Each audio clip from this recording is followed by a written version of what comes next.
Jesus seeks our eternal good, यीशु मसीह हमारी अनंत भलाई चाहता है, not our temporary good. हमारा बस तुरंत की भलाई नहीं। That's why he allows some of you to lose your jobs. इसी वजह से वो अनुमति देता है कि आप में से कुछ लोग अपनी नौकरी खो दे। Why should he allow that? परमेश्वर उसकी क्यों अनुमति देगा?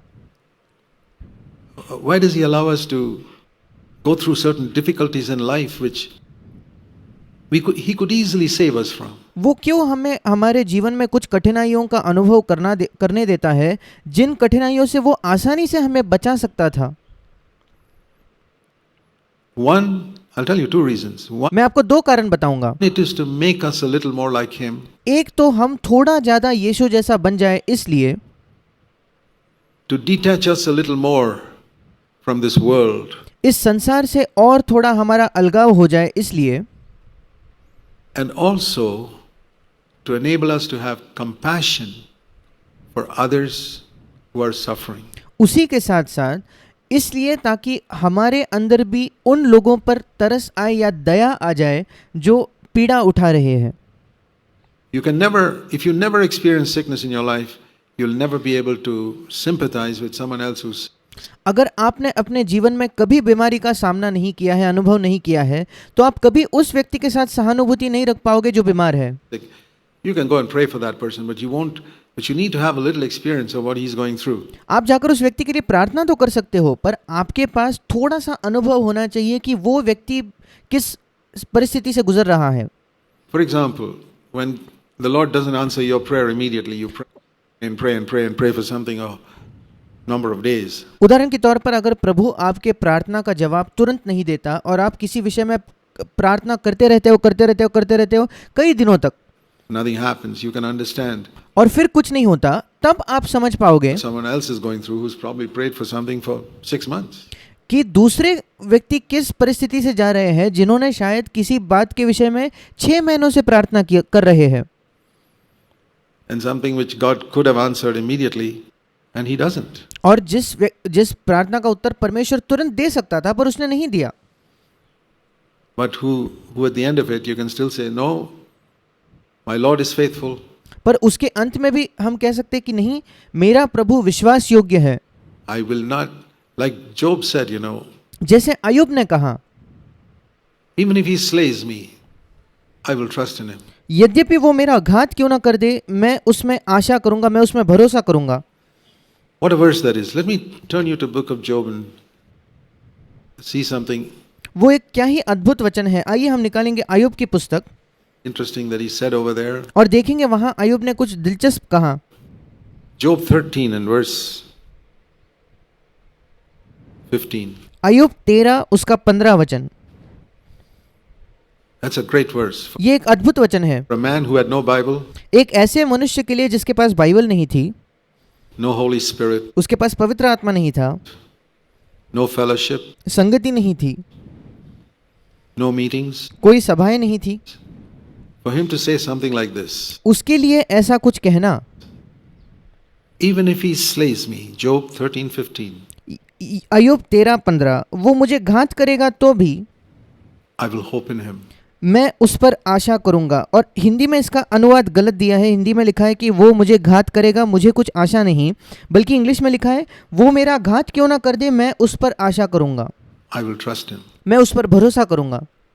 I want to ask you, my brother, मैं आपसे पूछना चाहता हूँ, sister, मेरे भाइयों, मेरे बहनों, can you say that? क्या आप ये कह सकते हो? Particularly when you're going through deep pain or suffering of some sort, विशेषकर जब आप गहरे दर्द से, गहरे पीड़ा से होकर गुजर रहे हो, you know that which God can relieve in a moment, और आप जानते हो कि उस पीड़ा से परमेश्वर एक क्षण में आपको छुड़ा सकता है, and he doesn't. और फिर भी वो नहीं करता, And you wonder why. और आप सोचते हो क्यों? Can you say, well, I don't know the answer to that. I'm क्या आप कह सकते हो कि अच्छा, मुझे तो इस बात का जवाब नहीं पता, not God, I don't know the answer. मैं परमेश्वर नहीं हूँ, मेरे पास जवाब नहीं है, But I know that even if he kills me, I will still die trusting in him. पर मैं जानता हूँ कि यद्यपि परमेश्वर मुझे मार ही क्यों ना दे, मैं फिर भी मरते हुए भी यही विश्वास करूंगा कि मैं उस पर भरोसा कर सकता हूँ। See, that's what the martyrs have always said. जो मसीह के लिए मारे गए वो लोग भी हमेशा यही कहते थे।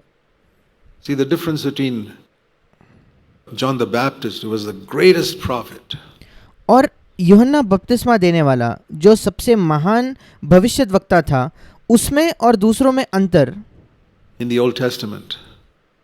And when he held on in faith और वो पुराने नियम का सबसे महान नबी था, वो विश्वास में बना रहा until he was jailed जब तक वो बंदीगृह में नहीं डाल दिया गया by Herod.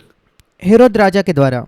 When he was jailed by Herod, do you know that John the Baptist began to lose his faith? जब हेरोद राजा ने उसको बंदीगृह में डाला, क्या आप जानते हो यूहन्ना बपतिस्मा देने वाला अपना विश्वास खो रहा था? Why did he lose his faith? उसने क्यों अपने विश्वास को खोया? Because God had protected him from all evil out there in the wilderness. क्योंकि जब वो जंगल में था तब परमेश्वर ने उसे सारे बुराई से बचा कर रखा था, सुरक्षित रखा था। And here was an earthly king just locking him up in a jail. और यहाँ एक पृथ्वी का राजा था जिसने उसको ऐसे ही बंदीगृह में बंद कर दिया। And why didn't the Lord release him? क्यों परमेश्वर ने उसे नहीं छुड़ाया? That's the question in John the Baptist's mind. यूहन्ना बपतिस्मा देने वाले के मन में यही एक प्रश्न था। So he sends some of his disciples to Jesus. और इसलिए उसने अपने कुछ शिष्यों को यीशु के पास भेजा। You read in Matthew 11, they went to Jesus and said, "Are you really the Messiah?" आप मत्ती 11 में पढ़ते हो कि वे यीशु के पास जाकर कहते हैं, क्या आप सचमुच में मसाया, क्या आप सचमुच में वो अभिषिक्त हो जिसके लिए हम इंतजार कर रहे थे?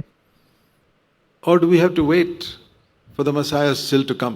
या हमें इंतजार करना होगा कि अभी भी अभिषिक्त जो है, मसाया जो है, मसीह जो है, वो आपके बाद आने वाला है क्या? He's asking this question. ये प्रश्न कौन कर रहा है? The man who heard the voice from heaven, वो मनुष्य जिसने स्वर्ग से आवाज सुनी थी, saying, "This is my beloved son in whom I am well pleased." उसने वो आवाज सुनी थी जो कहती थी, ये मेरा प्रिय पुत्र है जिससे मैं अति प्रसन्न हूँ। Imagine if you had heard a voice from heaven सोच कर देखिए, अगर आप स्वर्ग से एक आवाज सुने तो, over Jesus, would you ever doubt that he's the Messiah? और वो यीशु के बारे में वो आवाज सुनते, क्या आपको कभी शक होता कि वो वही मसीह है या नहीं? And not only he heard the voice from heaven, saw the dove coming down and resting upon him. ना केवल उसने स्वर्ग से उस आवाज को सुना, पर उसने स्वर्ग से एक कबूतर को आते देखा और यीशु पर बैठते हुए देखा। And at the end of it, he doubts it. और उसके अंत में भी वो शक करने लगता है, संदेह करने लगता है। Sometimes we think if I see Jesus once in my life physically, I'll never doubt him again in my life. कभी कभी हम सोचते हैं, अगर मैं मेरे जीवन में एक बार यीशु मसीह को अपनी आंखों से शारीरिक रूप से देख पाता, उसके बाद मैं अपने जीवन भर कभी संदेह नहीं करता, शक नहीं करता। Don't be so sure. आप इतने निश्चित न बने। Our flesh is so deceptive. हमारा जो शरीर है, हमारा देह है, वो बहुत धोखा देने वाला है। So John the Baptist loses faith. और यूहन्ना बपतिस्मा देने वाला वो अपना विश्वास खो बैठता है। पर New Testament saints नए नियम के कई संत have been in jail for 15-20 years वे 15-20 वर्षों तक बंदीगृह में रहे and not lost faith. और उन्होंने विश्वास नहीं खोया। You read of people like Richard Wurmbrand and others. आप रिचर्ड वम्ब्रैंड या ऐसे अन्य लोगों के विषय में पढ़ते हो। They trusted the Lord till the end and some of them died in jail. उन्होंने अंत तक प्रभु में भरोसा रखा और उनमें से कुछ लोगों की तो बंदीगृह में, जेल में ही मृत्यु हो गई। How were they better than John the Baptist? I वे यूहन्ना बपतिस्मा देने वाले से बेहतर कैसे थे? don't think they were greater than John the Baptist मुझे नहीं लगता वे यूहन्ना बपतिस्मा देने वाले से महान थे in their devotion to the Lord. प्रभु के प्रति उनकी जो भक्ति थी, मुझे नहीं लगता कि वो यूहन्ना बपतिस्मा देने वाले से उसमें महान रहे होंगे। But they had the Holy Spirit पर उनके अंदर पवित्र आत्मा था। in them. पवित्र आत्मा उनके अंदर था, John the Baptist did not have. जो यूहन्ना बपतिस्मा देने वाले के पास नहीं था। To me, that is the greatest proof मेरे लिए ये सबसे बड़ा सबूत है that the greatest prophet in the Old Testament did not have the Holy Spirit inside him. कि पुराने नियम का सबसे महान जो नबी था, भविष्यद्वक्ता था, उसके पास पवित्र आत्मा उसके अंदर नहीं था। So he lost faith और इसी वजह से उसने विश्वास खो दिया, just because he was jailed सिर्फ इसलिए क्योंकि वो बंदीगृह में डाल दिया गया and Jesus did not release him. और यीशु मसीह ने उसे छुड़ाया नहीं। But in the new covenant, पर नई वाचा में those who are filled with the Holy Spirit, even if they are jailed for 50 years, जो पवित्र आत्मा से भरे हुए होते हैं, यद्यपि वे 50 वर्षों तक क्यों ना जेल में डाल दिए जाए, say, "Lord, we trust you." हम वो कहेंगे कि प्रभु हम तुझ पर भरोसा करते हैं। Think of these martyrs who went to the stake being burnt. ये जो मसीही संत थे जिनको मार दिया गया, जो मसीह के लिए जिनकी मृत्यु हुई, उनके विषय में सोचिए कि उनको जला दिया जाने वाला था, They would die singing songs or thrown to the lions. पर वो गीत गाते हुए मृत्यु का सामना करते थे, या कुछ कुछ संतों को तो सिंहों के सामने फेंक दिया जाता था। They never lost faith. उन्होंने कभी विश्वास नहीं खोया। And so these things encourage us tremendously. और ये बातें हमें बहुत ज़्यादा प्रेरणा देते हैं, हमें प्रोत्साहित करते हैं।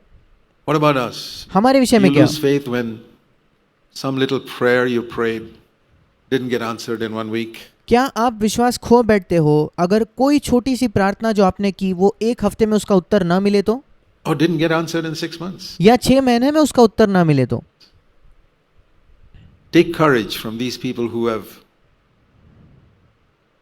stood true to the Lord through many years. इन लोगों के गवाही से हिम्मत ले जो प्रभु के प्रति कई वर्षों तक प्रभु के लिए वो खड़े हुए, विश्वास योग्य रहे। See this other verse in Job and chapter 23. एक और वचन देखेंगे, आयुब का पुस्तक 23 अध्याय Verse 10. 10वां वचन। Job 23 verse 10. Ayub 23:10, It says, He knows the way that I take. वहां लिखा है वो जानता है मैं कैसी चाल चलता हूं, मैं किस मार्ग पर चलता हूं। The Living Bible paraphrase of that is, He knows every detail of what is happening to me. Living Bible जो एक भावानुवाद है उसमें इस वचन को ऐसे लिखा गया है, वो हर एक डिटेल, हर एक छोटी बात को जानता है जो मेरे साथ हो रही है। There are two very important verses. ये दो बड़े महत्वपूर्ण वचन है The book of Job, which I just showed you. Ayub की पुस्तक में जो मैंने आपको दिखाया। Though he kills me, I'll trust him. यद्यपि वो मुझे मेरा घात क्यों ना कर दे, मैं उस पर भरोसा करूंगा। And the other is this one in the Living Bible. He knows every detail of what is happening to me. और ये दूसरा वचन जो लिविंग बाइबल में इस प्रकार लिखा गया है कि वो जानता है मेरे साथ हर एक छोटी छोटी बात, हर एक छोटा डिटेल मेरे साथ क्या हो रहा है। And Job said that when he had lost his children, lost his property, और आयुब ने ये तब कहा जब उसने अपने बच्चों को खो दिया था, अपनी पूरी संपत्ति उसने खो दी थी, and was sick with sore boils, probably leprosy. और जब वो बीमार था उसके शरीर पर शायद कोढ़ आ चुका था, And sitting there outside the gate, it's probably leprosy because he couldn't sit in his house, he had to sit outside the gate. और वो बाहर फाटक के बाहर बैठा था, शायद उसको कोढ़ ही हुआ होगा क्योंकि वो घर पर नहीं बैठ पाता था, उसे बाहर फाटक के बाहर जाकर बैठना पड़ा। Scratching himself, he says, अपने आप को उसको खुजाना पड़ता था, और फिर वो कहता है He knows every detail of what is happening to me. वो जानता है मेरे साथ हर एक छोटी डिटेल जो हो रही है, हर एक छोटी बात जो हो रही है।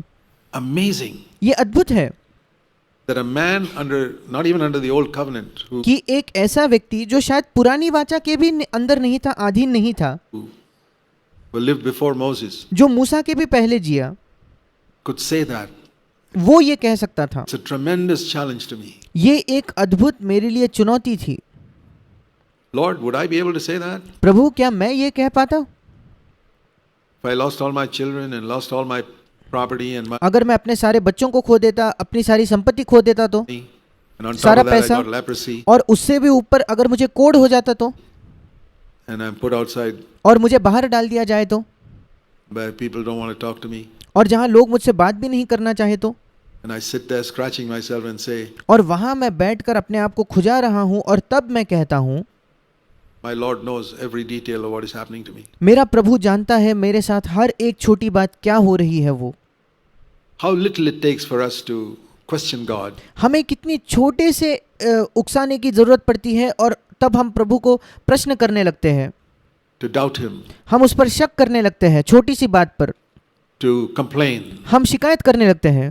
When we have these great examples of men in the Bible जब हमारे पास बाइबल के इन महान मनुष्यों का उदाहरण है who went through, even in the old covenant, who went through much more, जो पुरानी वाचा में भी इन सारी बातों से भी हमसे कितना अधिक उन्होंने सहा, and said they would trust Him. और तब भी उन्होंने कहा कि वे उस पर भरोसा करेंगे।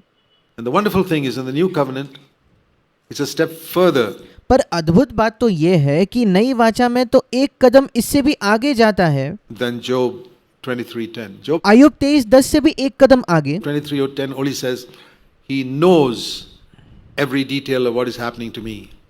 आयub 23:10 केवल यही कहता है कि परमेश्वर जानता है मेरे साथ हर एक छोटी बात जो हो रही है, हर एक छोटा डिटेल जो हो रहा है।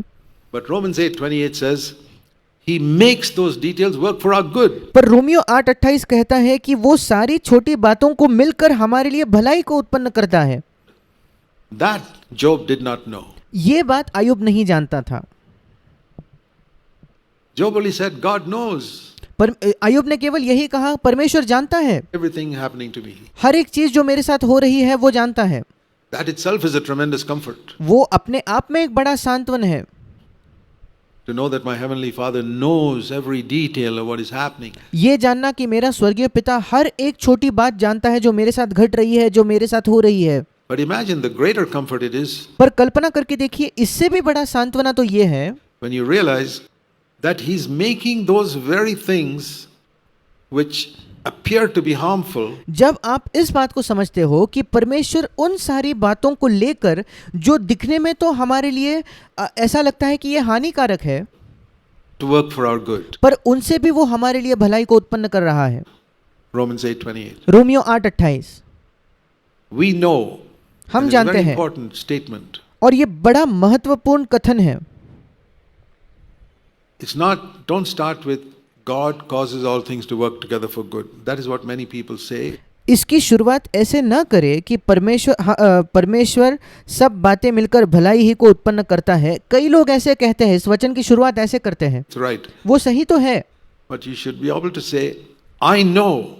That's how it begins. पर आप ये कहना आपको चाहिए कि आप ये कह सको कि हम जानते हैं, मैं जानता हूं। उस वचन की शुरुआत ऐसे होती है, I know.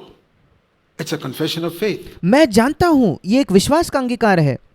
I know that God causes everything to work for good मैं जानता हूं कि परमेश्वर उन सब बातों को मिलकर भलाई ही को उत्पन्न करता है to those who love Him and who are called according to His purpose. उन लोगों के लिए जो परमेश्वर से प्रेम रखते हैं और उसकी इच्छा के अनुसार बुलाए हुए हैं। And that purpose is mentioned in verse 29. और उसकी इच्छा या उसका उद्देश्य जो है वो 29 वचन में लिखा गया है, That we might be conformed to the image of God's Son. कि हम परमेश्वर के पुत्र के स्वरूप में बन जाए। That is the good. The good is not that I get a better job or marry a better girl or boy. वो वास्तविक भलाई है। भलाई ये नहीं कि मैं एक बेहतर नौकरी पाऊं, मैं एक अच्छे लड़के अच्छे लड़की से मेरा विवाह हो जाए, Or get more money. या मैं ज्यादा पैसा पाऊं। No, the good is the greatest good that God can ever do. And that is, you see, this is the verse that teaches me. नहीं, भलाई ये है जो सबसे बड़ी भलाई जो परमेश्वर कभी कर सकता है, और ये एक वचन है जो मुझे ये सिखाता है। On Romans 8:28 and 29, रोमियो 8:28-29 मुझे ये सिखाता है that when God talks about good, कि जब परमेश्वर भलाई की बात कर रहा है, doing good to me, मुझे मेरे विषय में भलाई करने के विषय में जब वो कहता है, He's not talking about increasing my salary. वो मेरी तनख्वाह बढ़ाने के विषय में बात नहीं कर रहा, He's not even talking about healing me. वो मुझे चंगा करने के विषय में भी बात नहीं कर रहा, He's not talking about giving me a better house, मुझे एक बेहतर घर देने के बारे में नहीं, or many of you a better marriage partner. या आप में से कईयों के लिए एक बेहतर जीवन साथी के लिए भी नहीं। No. नहीं, He is talking about making us like Jesus Christ. वो बात कर रहा है हमें यीशु मसीह जैसे बनाने के बारे में। God says that is the greatest good that I can do to any human being. और परमेश्वर कहता है ये सबसे बड़ा, सबसे सर्वश्रेष्ठ भलाई है जो मैं किसी भी मनुष्य के लिए कर सकता हूँ। And when you come to know the Lord, you will agree with God. और जब आप प्रभु को जानने लगोगे तब आप परमेश्वर से इस विषय में सहमत होगे। I agree with God completely मैं परमेश्वर से पूर्ण तौर पर सहमत हूँ today. आज। I say, Heavenly Father, the मैं कहता हूँ, हे स्वर्गीय पिता, greatest good you can ever do to me सर्वश्रेष्ठ सबसे बड़ी भलाई जो आप कभी मेरे लिए कर पाओ, is make me like Jesus Christ. वो ये है कि आप मुझे यीशु मसीह जैसा बनाओ। Not give me a ministry. ये नहीं कि आप मुझे सेवकाई दो। Ministry and all is secondary. सेवकाई वगैरह ये सब दूसरे श्रेणी में है, दूसरे नंबर पर है। We are not going to have any ministry in heaven. स्वर्ग में हमारे पास कोई सेवकाई नहीं होगी। You don't get taken up with trying to be a preacher or an elder or ministry. These are all worldly pursuits. और इसलिए इन बातों में ना उलझ जाए कि आपको प्रचारक बनना है, आपको अगुवा बनना है या कोई सेवकाई करना है। ये सारी चीज़ें जो है इस संसार के तौर पर इनके पीछे जाते हैं। If you're really a serious new covenant Christian, अगर आप वास्तविकता में एक गंभीर नई वाचा के मसीही हो तो your one passion will be, आपकी एक ही इच्छा, एक ही महत्वाकांक्षा यही होगी, make me like Jesus. मुझे यीशु जैसा बनाओ। That is the greatest good that God Almighty can do to you. ये सबसे महान भलाई, सबसे उत्कृष्ट, सबसे सर्वश्रेष्ठ भलाई है जो परमेश्वर आपके लिए कर सकता है।